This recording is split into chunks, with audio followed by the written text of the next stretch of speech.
ఉగాది ఎప్పుడు ఆరంభమైంది?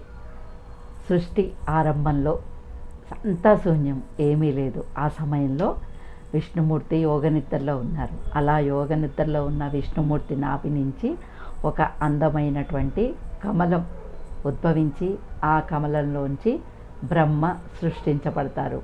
అలా సృష్టించిన బ్రహ్మ చుట్టూ కలిగి చూసి అసలు నేనెందుకు ఇక్కడున్నాను అని అనుకుంటున్న సందర్భంలో విష్ణుమూర్తి ఆయనకి వాణి రూపంలో వినిపించి నువ్వు సృష్టి చేయి అని చెప్తారట.